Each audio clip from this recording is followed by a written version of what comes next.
Good morning student.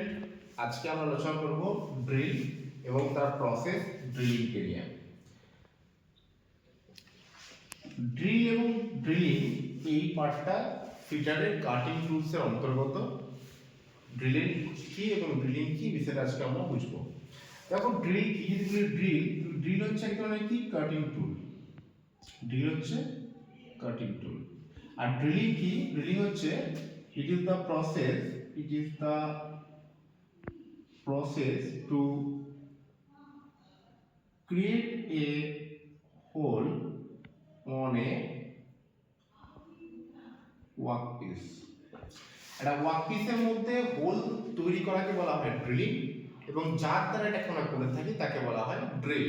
তাহলে drill মানে হচ্ছে এক ধরনের কি কাটিং টুল, এবং ড্রিলিং হচ্ছে তার প্রসেস, যে প্রসেসটাকে আমরা করি তাকে বলা হয় ড্রিলিং। অর্থাৎ যে হোল তৈরি করি, হোলটাকে তৈরি করার যে প্রসেস তাকে বলা হয় ড্রিলিং।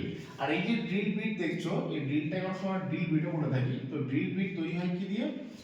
এটা মেড বাই HSS। HSS এর ফুল ফর্ম কি? High speed steel. মানে স্টিলেরই একটা প্রকারভেদ, কিন্তু মনে রাখতে হবে যেহেতু এটা হাই স্পিড স্টিল, অর্থাৎ এটা হচ্ছে অ্যালয় স্টিল। কন্টেন্ট কি থাকে? 1841। 18% থাকে এখানে টাংস্টান, 4% থাকে এখানে ক্রোমিয়াম, এবং 1% কি থাকে? 1% থাকে ভ্যানাডিয়াম। এই হচ্ছে ড্রিলের ইন্ট্রোডাকশন। যে ড্রিল হচ্ছে কাটিং টুল, আর ড্রিলিং হচ্ছে একটা process to create a hole on a workpiece. Okay, এবার দেখো আমরা এই যে হোল তৈরি করি, আমরা যে ড্রিলিং করি, যে হোল তৈরি করি, হোলের প্রকারভেদটা আমরা দেখে নিতে পারবো। দেখো হোলকে আমরা কমনলি তিনটে প্রকারে ভাগ করতে পারি। একটা হচ্ছে তোমাদের থ্রু হোল, একটা হচ্ছে আমাদের ব্লাইন্ড হোল,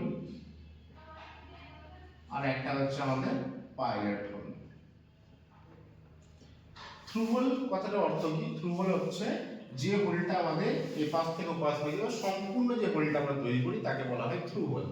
ব্লাইন্ড হোল কি? ব্লাইন্ড হোল হচ্ছে যে সম্পূর্ণ যে হোলটা হবে না সেটাকে বলা হচ্ছে ব্লাইন্ড হোল।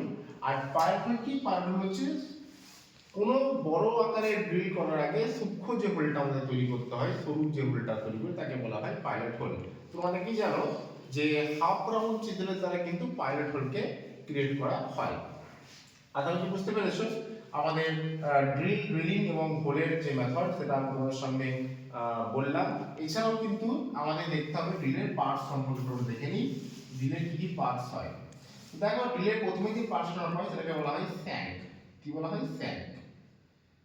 ওকে, ড্রিলের সুইচটা করতে দেখেছো আর দেখো না, অবশ্যই দেখে নেবে। ড্রিলের যে পার্টগুলো হয়, ড্রিল বিটের যে পার্টগুলো হয় সেটা নিয়ে আলোচনা করছি। তো তোমার হচ্ছে স্যাঙ্ক। স্যাঙ্ক হচ্ছে দু রকমের, একটা হচ্ছে কি? একটা হচ্ছে স্ট্রেট স্যাঙ্ক, আর একটা হচ্ছে কিন্তু ট্যাপার স্যাঙ্ক। মনে রাখবে স্ট্রেট স্যাঙ্ক যেটা হয়, সেই স্ট্রেট স্যাঙ্ক কিন্তু ফিটেড হয় চাকের মধ্যে।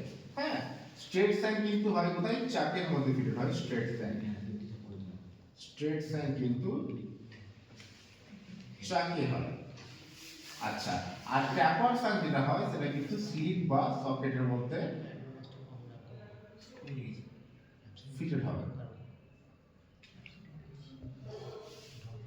ওকে, এছাড়া ড্রিলের কি আছে? ড্রিলের নেক আছে, এছাড়া কি আছে? মার্জিন আছে। মার্জিন মিন্স হচ্ছে যার দ্বারা ড্রিল কাটিংস করছে। এছাড়া কি আছে? এছাড়া আছে তোমাদের ফ্লুটসের কাজ কি? এই যে ড্রিলিং এর যে কাটিং হচ্ছে, তারপরে যে চিপসটা আসছে, চিপসটাকে বাইরে থেকে বার করা এবং বুলেটটাকে ভিতর থেকে প্রেস করানো হচ্ছে কিন্তু ফ্লুটসের প্রধান কাজ। তো আজকে শর্ট ভিডিও এটুকুই। ইন্ট্রোডাকশন যদি বলা হয় ড্রিল কি, তো ড্রিল হচ্ছে কাটিং টুলস তৈরি হয়, এইচএসএস দিয়ে তৈরি হয়। এইচএসএস হচ্ছে অ্যালয় স্টিল, যার মধ্যে 1841 এ কম্বিনেশন থাকে, টাংস্টান থাকে, ক্রোমিয়াম থাকে, ভ্যানাডিয়াম থাকে। আর ড্রিলিং কি? ড্রিলিং হচ্ছে it is the process to create a hole on a workpiece. আচ্ছা, হোল কত রকমের হয়? যেমন তিন রকমের হোল বললাম: through hole, blind hole, pilot hole. Parts কি হয়? Shank, neck, margin, flutes. এগুলো হচ্ছে ড্রিলের পার্টস। বডি আছে, বডির মধ্যে তোমাদের মার্জিন ফ্লুইডস পাচ্ছ তোমরা। মার্জিন মিনস হচ্ছে যেটা দ্বারা ড্রিল কাটিংসের কাজ করে, এবং ফ্লুইডস হচ্ছে যার দ্বারা ড্রিল কুলেন্টকে ভিতর দিয়ে প্রবেশ করে এবং চিপিং ম্যাটেরিয়ালকে বাইরে থেকে বার করে নিয়ে আসে। Thank you.